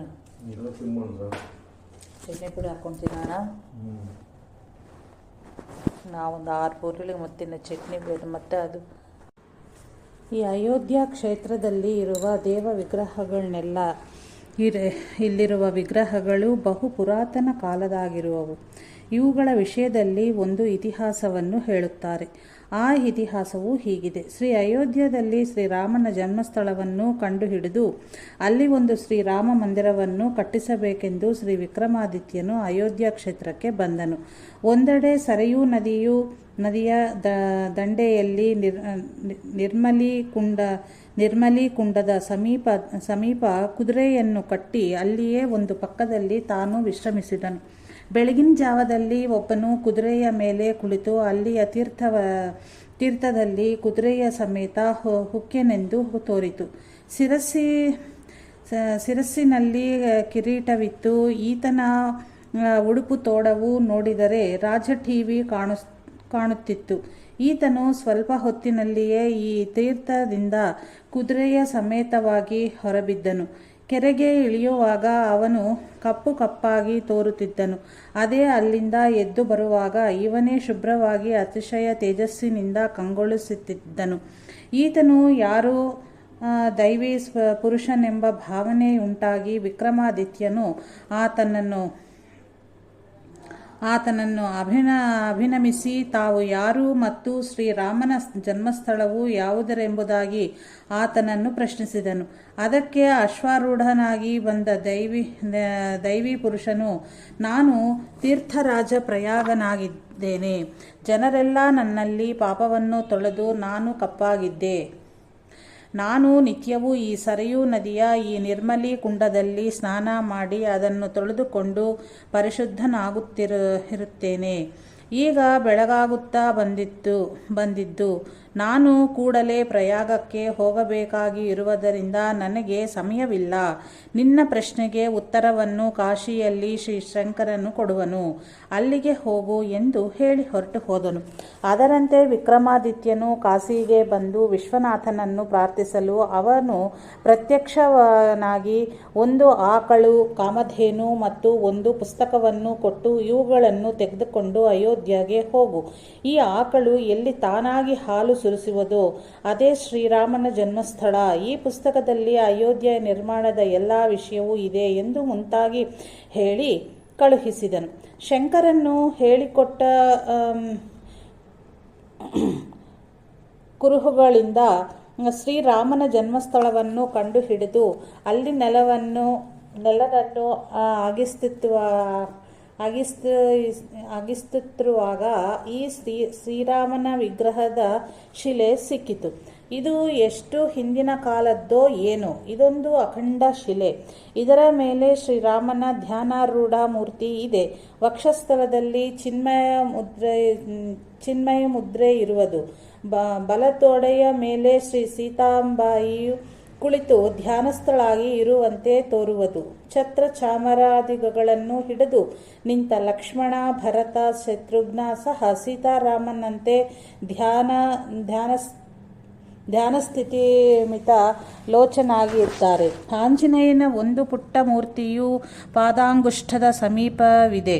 ಎಲ್ಲರೂ ನಿಶ್ಚಲತೆಯಿಂದ ಸಮಾಧಿಯಲ್ಲಿ ಮೈಮರೆತಿರುವಂತೆ ಗೋಚರವಾಗುವುದು. ಬಹು ಅಪರೂಪವಾದ ಶ್ರೀರಾಮ ದರ್ಶನದ ಈ ಶಿಲೆಯು ಕಪ್ಪಾಗಿರುವುದರಿಂದ ಕಾಲೇರಾಮ ಎಂದು ಜನರು ಹೇಳುತ್ತಲಿದ್ದು ಇದು ಕಾಲೇರಾಮ ಮಂದಿರವೆಂದು ಪ್ರಸಿದ್ಧವಾಯಿತು. ಈ ಮಂದಿರವು ಆಗ, ಅಂದರೆ ಶ್ರೀಗಳವರು ಹೋದಾಗ, ನಥು ಭಟ್ಟ ಮಡಿಕರ ಎಂಬವರ ವಶದಲ್ಲಿ ಇತ್ತು. ಗುರು ಪರಂಪರೆಯಿಂದ ಈ ಗದ್ದಿಗೆಯು ಇವರ ಕಡೆಗೆ ಬಂದಿತ್ತು. ಇವರೆಲ್ಲ ಮಹಾರಾಷ್ಟ್ರದವರೇ ಆಗಿದ್ದರು. ಶ್ರೀಗಳವರು ಹೋದಾಗ ಇವರಿಗೆ ಅರ್ಧಾಂಗವಾಯು ಆಗಿ ಸರಿಯಾಗಿ ಮಾತನಾಡಲು ಮತ್ತು ಓಡಾಡಲು ಕೂಡ ಬರುತ್ತಿರಲಿಲ್ಲ. ಶ್ರೀಗಳವರ ವಾಸವು ಅಲ್ಲಿ. ಅದೇ ಕೆಲವೇ ದಿನಗಳಲ್ಲಿ ಅವರು ಸರಿಯಾಗಿ ಓಡಾಡಿ ಮಾತನಾಡಿ ಹತ್ತಿದರು. ಶ್ರೀಗಳವರು ಕಾಲೇರಾಮ ಮಂದಿರಕ್ಕೆ ಬಂದು ಕೆಲವೇ ದಿವಸದಲ್ಲಿ ಒಂದು ದಿನ ಇಂದೂರಿನ ಮೀರಾ ಎನ್ನುವವಳು ಶ್ರೀರಾಮನ ದರ್ಶನಕ್ಕಾಗಿ ಅಯೋಧ್ಯೆಗೆ ಹೋದವಳಿಗೆ ರಾತ್ರಿ ಶ್ರೀರಾಮನು ಅವಳ ಸ್ವಪ್ನದಲ್ಲಿ ಬಂದು, ನೀನು ಯೋಗ್ಯ ಸದ್ಗುರುವನ್ನು ಹುಡುಕುತ್ತಿದ್ದೀಯೇ, ಇಲ್ಲಿಯೇ ಶ್ರೀಧರ ಸ್ವಾಮಿಗಳನ್ನು ಅನ್ನವರು ಇದ್ದಾರೆ, ಅವರಿಂದ ಉಪದೇಶ ತೆಗೆದುಕೋ ಎಂದು ದೃಷ್ಟಾಂತವಾಯಿತು. ಅದರಂತೆ ಶ್ರೀಗಳವರಲ್ಲಿ ಬಂದು ಆದ ದೃಷ್ಟಾಂತವನ್ನು ತಿಳಿಸಿ ಶ್ರೀಗಳವರಿಂದ ಉಪದೇಶವನ್ನು ಪಡೆದಳು. ಹೀಗೆಯೇ ಇನ್ನೂ ಒಂದೆರಡು ಜನರಿಗೆ ವಿವಿಧ ರೀತಿಯ ಸೂಚನೆ ಆಗಿ ಶ್ರೀಗಳವರಿಂದ ಉಪದೇಶವನ್ನು ಪಡೆದು ಹಿಂತಿರುಗಿದರು. ಮೀರಾಳು ಮಾತ್ರ ಕೆಲವು ದಿನ ಅಲ್ಲಿಯೇ ಉಳಿದಳು. ಒಂದು ದಿನ ಹೀಗೆ ಏನೋ ಮಾತು ಬಂದು ಶ್ರೀಗಳವರು ಮೀರಾಳೊಡನೆ, ಕಾಶಿಯಲ್ಲಿ ನಿನ್ನ ಭಗಿನಿ ಇದ್ದಾಳೆ, ಅವಳ ಹೆಸರು ಸಾವಿತ್ರಿ, ಅಲ್ಲಿಗೆ ನೀನು ಹೋದರೆ ನನ್ನ ಸುದ್ದಿ ಹೇಳಬೇಡ ಎಂದರು. ಅವಳು ಕೆಲವು ದಿವಸಗಳ ಮೇಲೆ ಕಾಶಿಗೆ ಹೋದಾಗ ಸಾವಿತ್ರಿಯನ್ನು ಭೇಟಿ ಮಾಡೋಣ ಎಂದನಿಸಿ ಅಲ್ಲಿಗೆ ಹುಡುಕಿಕೊಂಡು ಹೋದಳು. ಅಲ್ಲಿ ಮಾತು ಬಂತು. ನಿನಗೆ ನನ್ನ ವಿಷಯ ಹೇಗೆ ತಿಳಿತು ಎಂದು ಕೇಳಿದಾಗ ಗುರುಗಳ ವಿಷಯ ಹೇಳಿಬಿಟ್ಟಳು. ಅನಂತರ ಗುರು ಆಜ್ಞೆ ಮೀರದಂತಾಯಿತೆಂದು ಪಶ್ಚಾತ್ತಾಪವಾಗಿ ಮರಳಿ ಅಯೋಧ್ಯೆಗೆ ಹೋಗಿ ಸತ್ಯಸ್ಥಿತಿಯನ್ನು ಶ್ರೀಗಳವರಿಗೆ ತಿಳಿಸಿ ಕ್ಷಮಾ ಬೇಡಿಕೊಂಡಳು.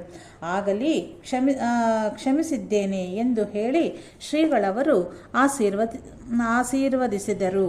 ಸೌಭಾಗ್ಯವತಿ ಸಾವಿತ್ರಕ್ಕನು ಮಂಗಳೂರಿನಲ್ಲಿ ಶ್ರೀಗಳವರ ದರ್ಶನಕ್ಕೆ ಬಂದಾಗ ಅವರಿಗೆ ಖರ್ಚಿಗೆ ಕೊಟ್ಟು, ಗಂಡ ಹೆಂಡತಿ ನೀವಿಬ್ಬರೂ ಕಾಶಿವಾಸ ಮಾಡಿರಿ, ಈ ಶ್ರೀ ವಿಶ್ವನಾಥನು ನಿಮ್ಮಿಬ್ಬರನ್ನು ಕರೆಯುತ್ತಿದ್ದಾನೆ ಎಂದು ಶ್ರೀಗಳವರ ಅಪ್ಪಣೆಯಾಗಿತ್ತು. ಅದರಂತೆ ಇವರು ಕಾಶಿಗೆ ಬಂದು ಇಲ್ಲಿ ವಾಸ ಮಾಡಿಕೊಂಡಿದ್ದ ವಿಷಯ ಈ ಹಿಂದೆಯೇ ಬಂದಿದೆ. ಶ್ರೀಗಳವರು ಅಯೋಧ್ಯೆಗೆ ಬಂದಿದ್ದಾರೆ ಎಂದು ತಿಳಿದತೊಡನೆಯೇ ಸೌಭಾಗ್ಯವತಿ ಸಾವಿತ್ರಿ ಅಕ್ಕನವರು ಅಯೋಧ್ಯೆಗೆ ಹೊರಟು ಬಂದರು. ಸಾವಿತ್ರಿ ಅಕ್ಕನು ಅಯೋಧ್ಯೆಗೆ ಬಂದು ನೋಡುತ್ತಾಳೆ. ಶ್ರೀಗಳವರ ಹತ್ತಿರ ಬಂದು ಕುಡಿಯಕ್ಕೆ ಕಮಂಡಲು, ಮಣ್ಣಿನ ಬಟ್ಟಲು, ಮಣ್ಣಿನ ಲೋಟ, ಒಂದೆರಡು ಶಾಟಿ ವಸ್ತ್ರ ಇಷ್ಟೇ ಇತ್ತು. ಹಿಂದೆ ಇದ್ದ ಕಮಂಡಲವನ್ನೆಲ್ಲ ಸರಯೂ ನದಿಗೆ ಅರ್ಪಿಸಿಬಿಟ್ಟಿದ್ದಾರೆ. ಶ್ರೀಗಳವರ ಈ ಸ್ಥಿತಿಯನ್ನು ನೋಡಿ ಸಾವಿತ್ರಿ ಅಕ್ಕನಿಗೆ ತುಂಬ ದುಃಖವಾಯಿತು. ಒಂದು ದಿನ ಶ್ರೀಗಳವರು ಸಾಯಂ ಸ್ನಾನಕ್ಕೆ ಸರಯೂ ನದಿಗೆ ಹೋದ ಸಮಯ ಸಾವಿತ್ರಿ ಅಕ್ಕನು ಕಾಲೇರಾಮ ಮಂದಿರದ 2ನೇ ಅಂತಸ್ತಿನಲ್ಲಿ ಒಂದು ಮೋಟು ಗೋಡೆಯ ಮೇಲೆ ಕುಳಿತಿದ್ದಳು. ಧ್ಯಾನ ಮಾಡುತ್ತಾ ಕುಳಿತು ಸಾವಿತ್ರಿ ಅಕ್ಕನಿಗೆ ಒಂದು ಥರದ ನಿದ್ದೆ ಜಂಪು ಉಂಟಾಗಿ ಎಚ್ಚರವಿಲ್ಲದೆ ತಲೆ ಕೆಳಗೆ ಕಾಲು ಮೇಲಿಗೆ ಬಿದ್ದು ಬಿಟ್ಟಳು. ಬೀಳುವಾಗ ರಾಮ ಎಂದು ಕೂಗಿದ ಮಾತ್ರಕ್ಕೆ ಶ್ರೀಗಳವರೇ ಬಂದು ಮಗುವನ್ನು ತಾಯಿಯೂ ಎತ್ತಿಕೊಂಡು ಹಾಗೆ ಕೈಕಾಲುಗಳನ್ನು ಎತ್ತಿ ಹಿಡಿದು ಕಟ್ಟೆಯ ಮೇಲೆ ಕುಡಿಸಿದ ಹಾಗೆ ಅನ್ನಿಸಿತ್ತು. ಆಮೇಲೆ ಕಣ್ಣು ಬಿಟ್ಟು ಸರಿಯಾಗಿ ಎಚ್ಚರವಾಗಿ ನೋಡುತ್ತಾಳೆ. ಅಲ್ಲಿ ಯಾರೂ ಇರಲಿಲ್ಲ. ಇದನ್ನೆಲ್ಲ ಜ್ಞಾಪಿಸಿಕೊಂಡು ಒಳಗೆ ಹೋಗುವಷ್ಟರಲ್ಲಿ ಶ್ರೀಗಳವರು ಸ್ನಾನ ಮಾಡಿ ಒಳಗೆ ಬರುತ್ತಿದ್ದರು.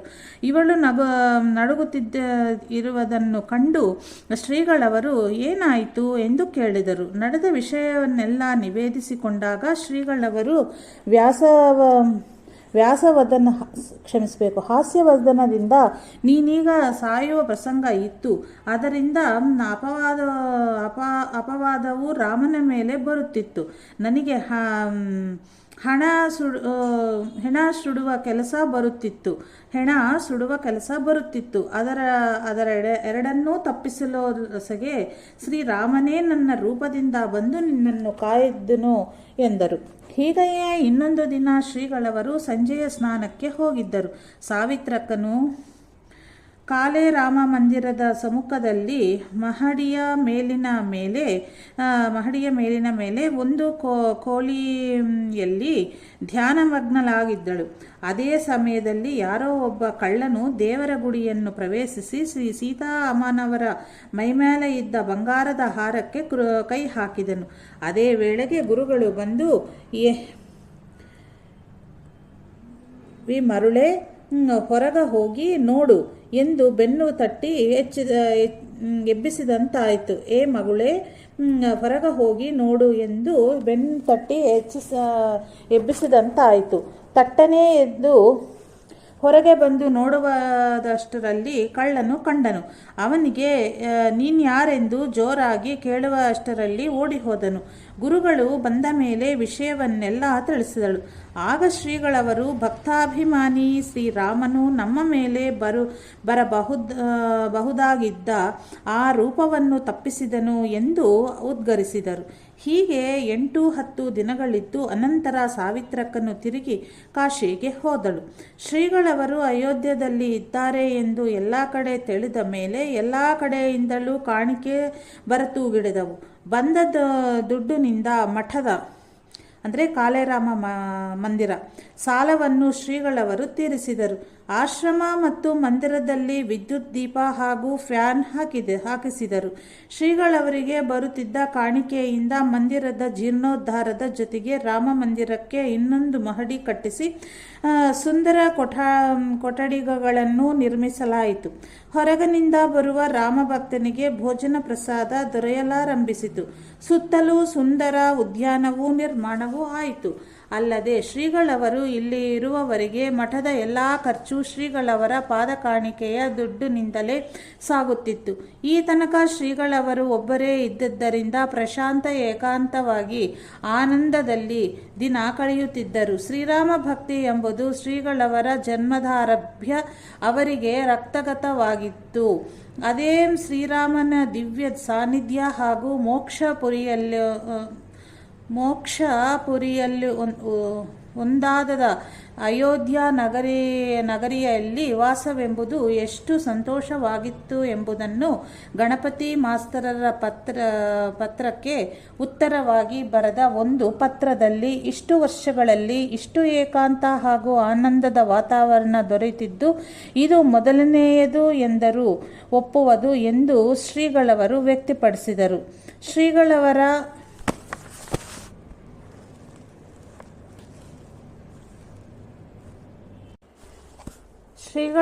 9ನೇ ಹಾಗೂ ಈ ವರ್ಷದ ಶಾಲಿವಾಹನ ಶಕ 1873 ಶ್ರೀಖರ ಸಂವತ್ಸರ ಆಷಾಢ ಶುದ್ಧ ಹುಣ್ಣಿಮೆ ಬುಧವಾರ ಜುಲೈ 18, 1951 ಚಾತುರ್ಮಾಸ್ಯವು ಅಯೋಧ್ಯದಲ್ಲಿಯೇ ಆಗುವುದೆಂದು ನಿಶ್ಚಯವಾಗಿ ಶ್ರೀ ಗುರು ಪೌರ್ಣಮಿಗೆ ಒಂದೆರಡು ದಿನ ಮುಂಚಿತವಾಗಿಯೇ ಕಾಶಿಯಿಂದ ಶ್ರೀ ಸುಬ್ರಾಯ ಭಾಗವತರು ಮತ್ತು ಸಾವಿತ್ರಕ್ಕನವರು ಬಂದು ಗುರು ಪೌರ್ಣಮಿಯ ಎಲ್ಲ ಏರ್ಪಾಟು ನಡೆದು ವ್ಯಾಸಪೂಜಾದಿ ಕಾರ್ಯಕ್ರಮಗಳನ್ನೆಲ್ಲ ಸಾಂಗವಾಗಿ ನೆರವೇರಿದವು. ಶ್ರೀಗಳವರು ನಿತ್ಯವೂ ಪವಿತ್ರ ಪಾವನ ಸರಯೂ ನದಿಗೆ ಸ್ನಾನಕ್ಕೆ ಹೋಗುತ್ತಿದ್ದರು. ಸರಯೂ ನದಿಯಲ್ಲಿ ದೊಡ್ಡ ದೊಡ್ಡ ಬುಟ್ಟಿ ಎಂತಿರುವ ಆಮೆಗಳಿರುತ್ತಿದ್ದವು. ಯಾತ್ರಿಕರು ಹಿಟ್ಟಿನ ಉಂಡೆ ಅಥವಾ ಕಾಳುಗಳನ್ನು ಹಾಕಿದರೆ ಅದನ್ನು ತಿನ್ನಲೋಸಗ ನಿರ್ಭೀತಿಯಿಂದ ಬರುತ್ತಿದ್ದವು. ಇದನ್ನು ಇಲ್ಲಿ ಹಿಡಿಯದಂತೆ ಪ್ರತಿಬಂಧವಿತ್ತು. ಒಂದು ದಿನ ಶ್ರೀಗಳವರು ಸ್ನಾನಕ್ಕೆ ಹೋದಾಗ ಅಕಸ್ಮಾತ್ತಾಗಿ ಒಂದು ಆಮೆಯು ಶ್ರೀಗಳವರ ಕಾಲನ್ನು ಕಚ್ಚಿಬಿಟ್ಟಿತು. ಆವಾಗ ಹೆಚ್ಚೇನೂ ಕಾಣದಿದ್ದರೂ ಅನಂತರ ಕಾಲು ಬಾತು ಹೋಗಿ 8-10 ದಿನಗಳವರೆಗೆ ಸರಿಯಾಗಿ ಓಡಾಡಲು ಆಗುತ್ತಿರಲಿಲ್ಲ.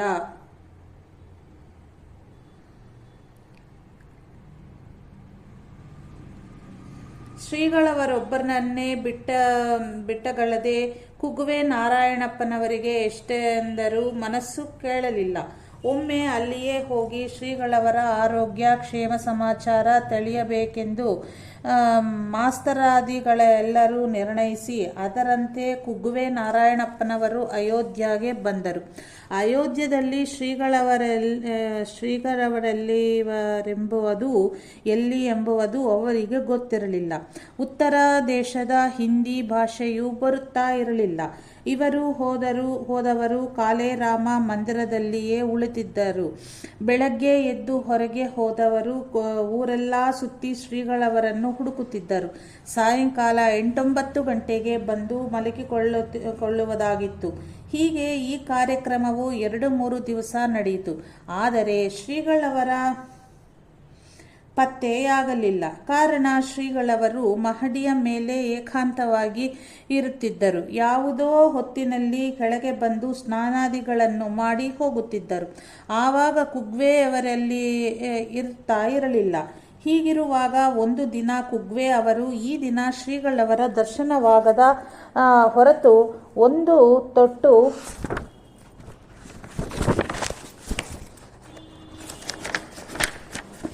ನೀರು ಕೂಡ ಬಾಯಿಗೆ ಹಾಕುವುದಿಲ್ಲವೆಂದು ಮನದಲ್ಲಿಯೇ ಪ್ರತಿಜ್ಞೆ ಮಾಡಿಕೊಂಡು ಬೆಳಿಗ್ಗೆ ನಿತ್ಯದಂತೆ ಹೊರಬಿದ್ದರು. ರಾತ್ರಿ 10 ಗಂಟೆಯ ತನಕವೂ ಹುಡುಕಿ ಸಾಕಾಗಿ ಮಲಗಿಕೊಂಡರು. ಆಯಾಸದ ಹಾಗೂ ಆಹಾರವಿಲ್ಲದ ದೆಸೆಯಿಂದ ಕೂಡಲೇ ಜಂಪು ಹತ್ತಿತು. ಸದ್ಗುರುವು ಸರ್ವಾಂತರ್ಯಾಮಿ ಅಲ್ಲವೇ? ಸ್ವಲ್ಪ ಹೊತ್ತಿನಲ್ಲಿಯೇ ಲಘುಶಂಕೆ ಇತ್ಯಾದಿ ನಿಮಿತ್ತದಿಂದ ಕೆಳಗೆ ಬಂದ ಶ್ರೀಗಳವರು ಇಲ್ಲಿ ಯಾರೋ ಮಲಗಿರುವುದನ್ನು ಕಂಡು ಮೆಲ್ಲಗೆ ಮುಸುಗು ತೆಗೆದು ನೋಡಿದರು. ಕುಗ್ವೆಯವರಿಗೆ ನಿದ್ದೆ ಬಂದಿತ್ತು. ಹಾಗೆಯೇ ಶ್ರೀಗಳವರು ಒಂದೇಟನ್ನು ಬಿಗಿದರು. ಇವರು ಕಕ್ಕಾಬಿಕ್ಕಿಯಾಗಿ ಎದ್ದು ನೋಡುತ್ತಾರೆ.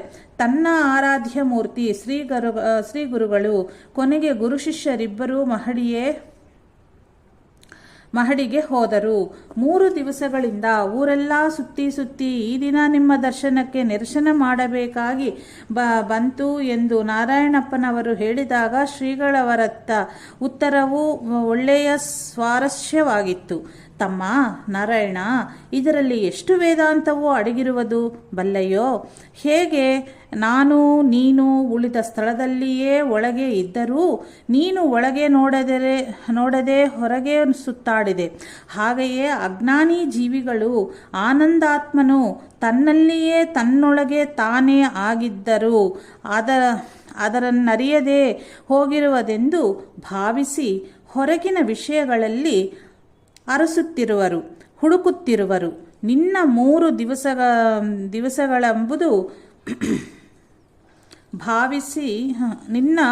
ದಿವಸಗಳೆಂಬುದು ಜಾಗೃತ್, ಸ್ವಪ್ನ, ಸುಷುಪ್ತಿ ಅವಸ್ಥೆಗಳು, ಸ್ಥೂಲ ಸೂಕ್ಷ್ಮ ಕಾರಣ ದೇಹಗಳು ಅಥವಾ ತ್ರಿಪುಟಿಗಳು. ಇದರ ಅಭಿಮಾನವು ದೊರವಾಗದೆ ಆತ್ಮನ ದರ್ಶನವಾಗಲಾರದು.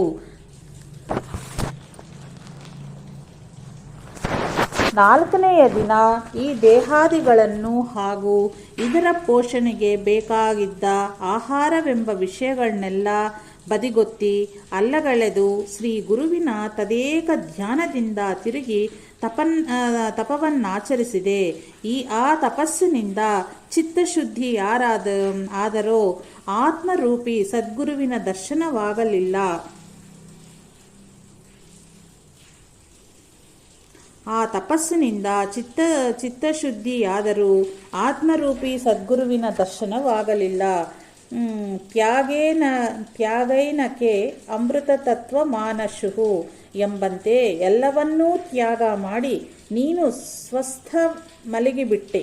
ಎಲ್ಲ ಇಚ್ಛೆಯಿಂದ ಪರಾವೃತನಾಗಿ ಸ್ವಸ್ಥಿತನಾಗಿ ನಿರ್ವಾತ ದೀಪದಂತಿರುವುದೇ ಸಮಾಧಿ ಸ್ಥಿತಿ. ಇದನ್ನೇ ನಿನ್ನ 4ನೆಯ ದಿನದ ಆವಾಗಿನ ನಿದ್ದಿಗೆ ಹೋಲಿಸಿದರು. ಆ ಸಮಾಧಿ ಸ್ಥಿತಿಯಲ್ಲಿಯೇ, ನಿರ್ವಿಕಲ್ಪ ಸ್ಥಿತಿಯಲ್ಲಿಯೇ ಆತ್ಮನ ಸಾಕ್ಷಾತ್ಕಾರವಾಗುವುದು. ಚತುರ್ಥಂ ಮನ್ಯಂತೆ ಸ